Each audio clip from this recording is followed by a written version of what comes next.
Hi everyone, Patrick Delahanty here, and I am revisiting a segment we did a couple of years ago on apps for conventions. And this is for iOS and Android users, maybe Windows Phone if you've got it. And it's apps that you can use while you're at a convention.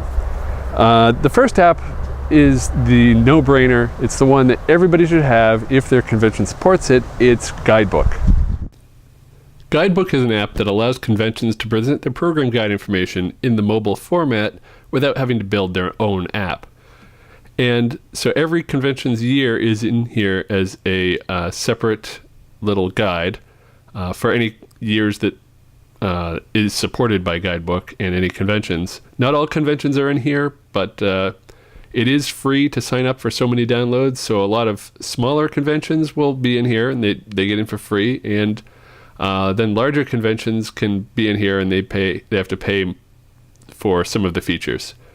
So we'll take a look at one of the larger conventions here. We'll look at Anime Boston, and we can see that the features they support, they've got general information, schedule, where to eat, sponsors, maps, a to-do list, Twitter, My Schedule, Facebook, YouTube, Tumblr, guests of honor, exhibitors, Artist Alley, schedule tracks, and a menu item.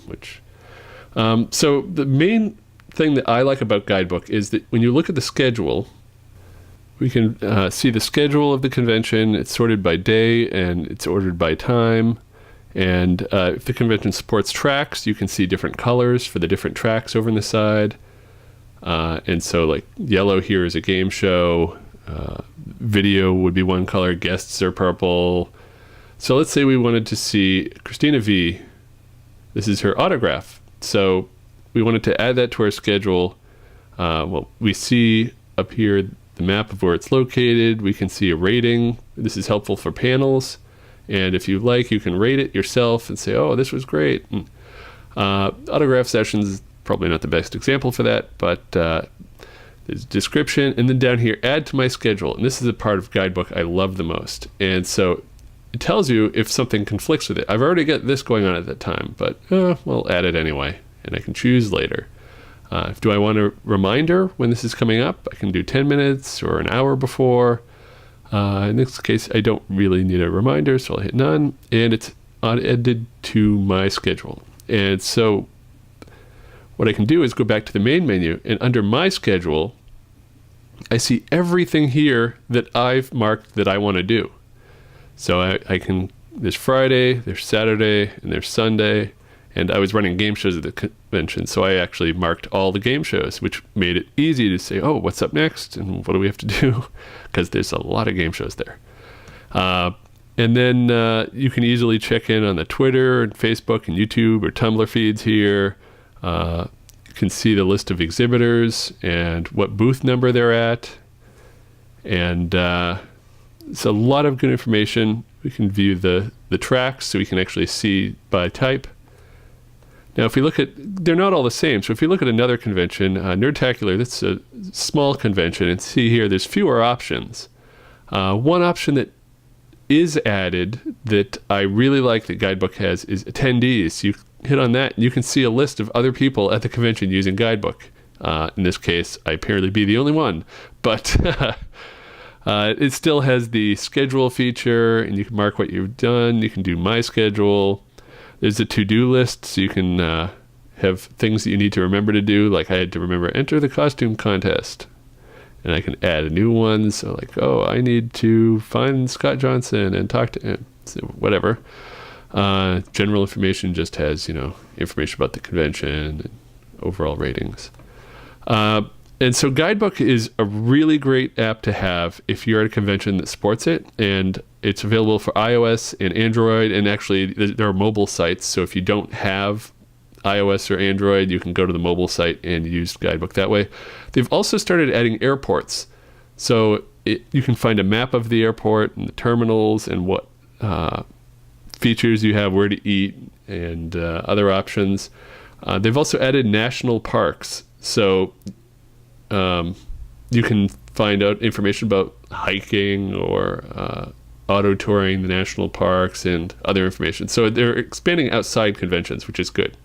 But just go to download guides on the bottom, and you can find conventions are usually at the top, trade school and events. You can even find like weddings in here, personal events. So sometimes those are there, but they're usually private, so you need a code. But conventions under trade shows and events, and then it just gives you a list of huge number of trade shows. And you can go through and find a convention. I'm sure there'll be a fan convention in here soon. Actually, if I check now, oh, AnimeWave. There we go. Add it and just downloads. So let's see what they got going on. AnimeWave, they've only got a few options, but they do have the schedule, which is really the main option you want. And game room. So there's a lot of stuff going on. And you can say, oh, this is My Little Pony thing. Let's add that to my schedule. Great. And so you get the idea. And so if your convention supports Guidebook, definitely get the app and download the guide for that convention. If they don't support Guidebook, write to the convention organizers, ask them why they don't have Guidebook, because it's such a good app. Maybe the convention has their own app, but to me, it seems like the convention's throwing money away, because Guidebook, for the money you would pay to have the full featured guide, it's so much cheaper than building your own app and having to support your own app. So at least try out the free version of Guidebook and make that available, see how popular it is. It's worth a shot. And if you're planning a wedding, like some people are, maybe even try out doing your wedding in Guidebook and put in like all the people and all the events and everything, places to stay, things for people to do. Check it out. Yeah. And the next app I'd like to talk about is also one we covered last time. It is GroupMe. GroupMe is a great app if you want to talk to people without giving them your phone number. GroupMe is just a chat app, and you can make different groups of different friends for different events. Maybe you've just got a general group that just chats not at a convention, like, oh, this is my cosplay buddies, but then you can have one at a convention. So I've got a few groups here. I've got a South by Southwest group.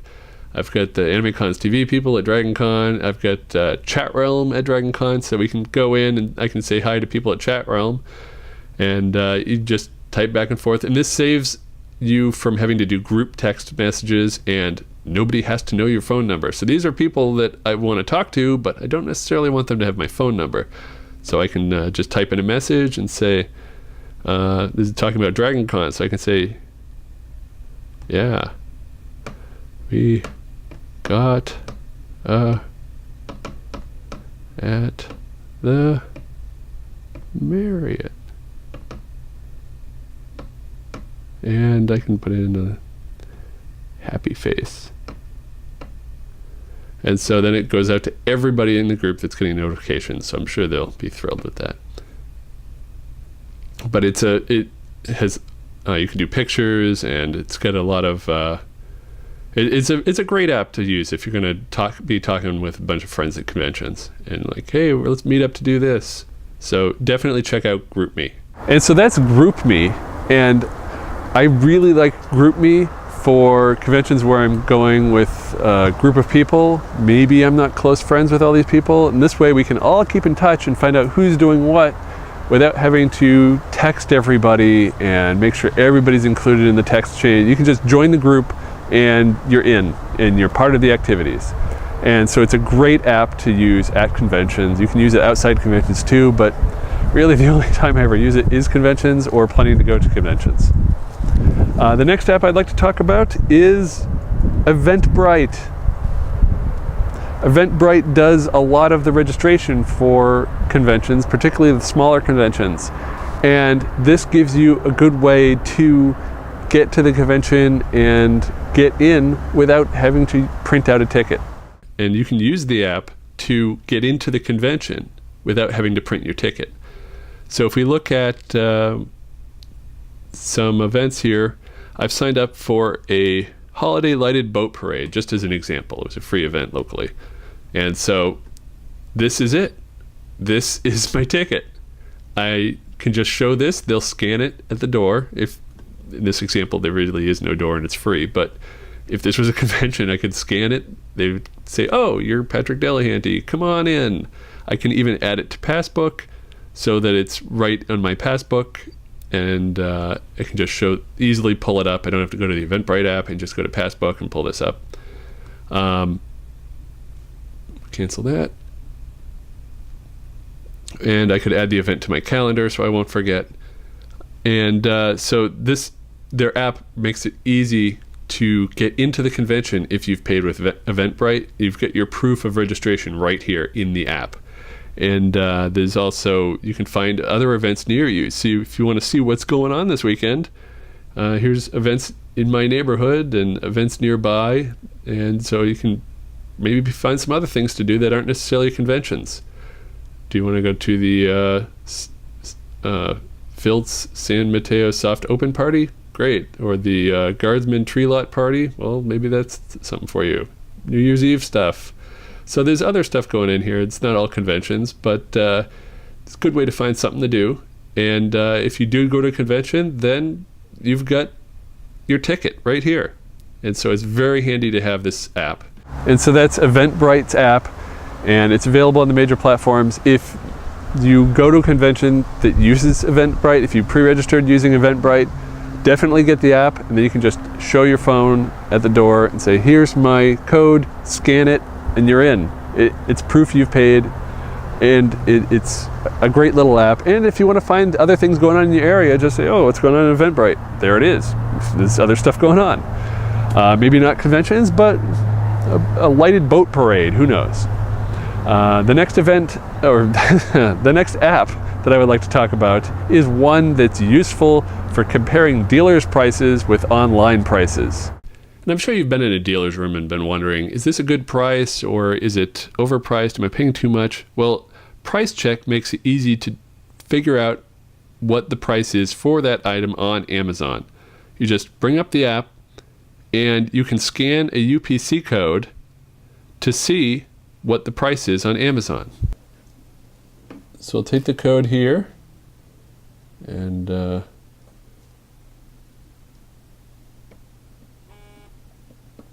so after scanning the UPC code, I can sell that Amazon has this listed for $50. And I can see prices from other vendors too. And they're all higher because it sorts by price. And so yeah, it's easy to find. If something has a UPC code, you can see what it sells for, and if you're actually getting a good deal in the dealer's room, if it's on sale, or if it's not a good deal. And like I said, dealers may not be thrilled that you're using Price Check to check their prices with Amazon. I know Best Buy has blocked sell signals in some of their stores because they don't want people comparison shopping with Amazon.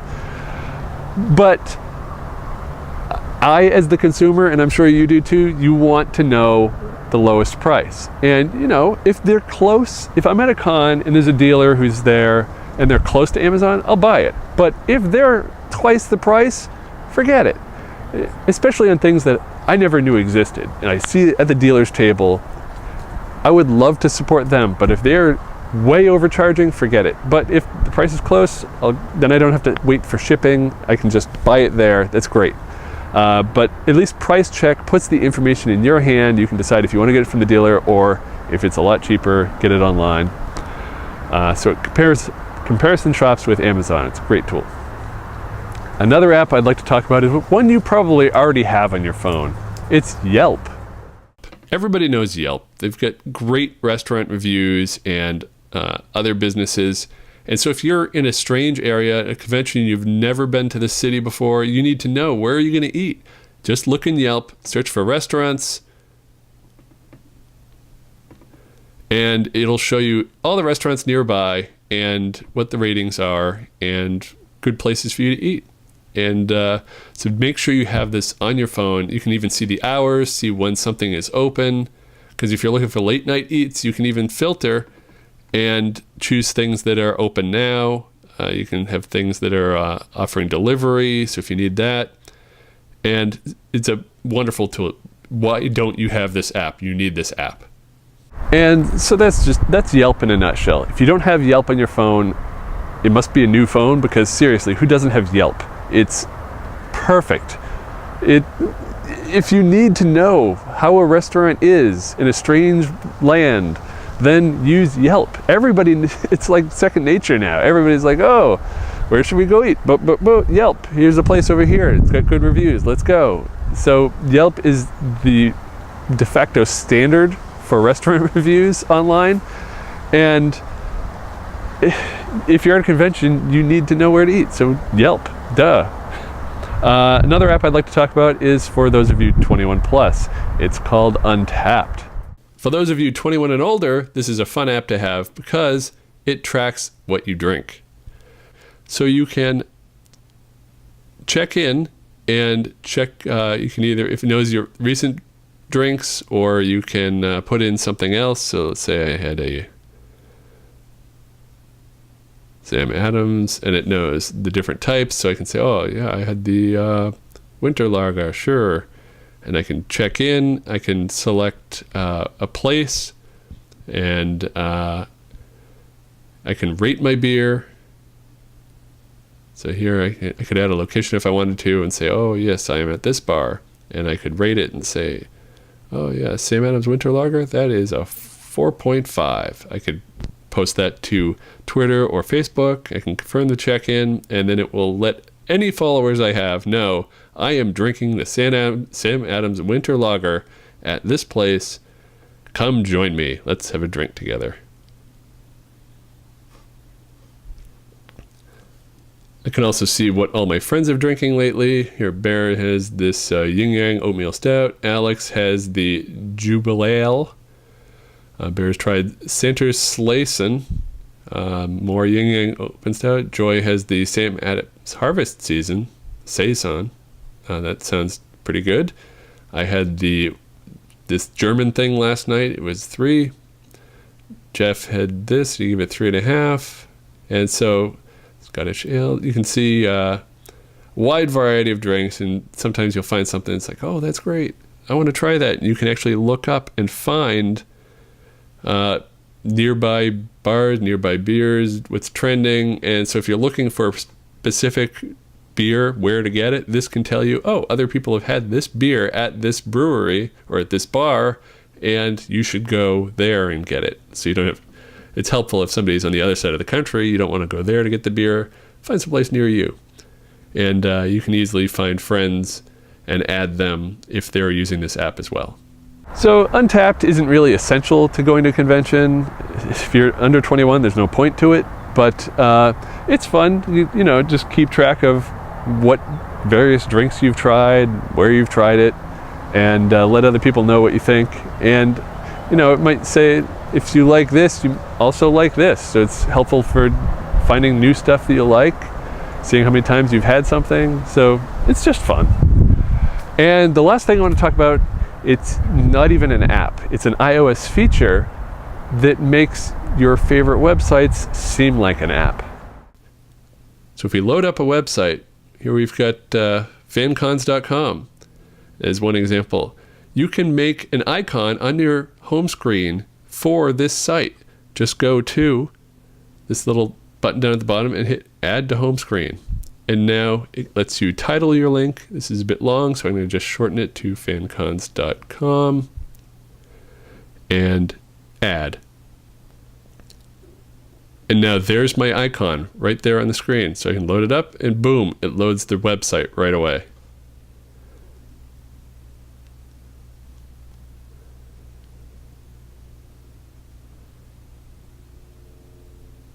This is especially helpful for conventions like PortCon Maine that have a mobile site. And so if you want to get to it on your phone and refer to it, you can just do the same thing. You have to scroll up a bit so that this appears. You hit this square with the arrow up, add to home screen, and boom, you get to add it. So this is very helpful to give easy links to a convention. If you're always going to their site, just make the home screen icon. You can move it wherever you need to and have the link right there for you. So you can just use that option, make your favorite websites into a home screen button, and they're at your fingertips from now on. And so if you're always referring to a certain website, just make a home screen button and it's like an app. It just loads up in Safari and you're at the website. And so these are some of the apps, in addition to the ones we featured a couple of years ago, that are not, well, I don't want to say essential, but they're handy for having at conventions. We would like to hear the apps that you think are handy, the apps you use at conventions. I mean, you can play games and stuff, but what ones help you get by, help you survive the convention? Let us know. Write us at podcast@animecons.tv or leave us a voicemail at 762-ADEQUATE. That's 762-233-7828. And let us know what apps, what platforms they're on, or what one you use it on. And yeah, maybe there's some that we don't know about, and we can pass that on to everybody else. What did we miss? Or are there other uses for existing apps that we didn't know about? Let us know. And so see you next week, and we'll have another episode. And in 2 weeks, our year in review episode, so you don't want to miss that. Thanks for watching. Don't forget to subscribe. Here's the subscription information coming up now.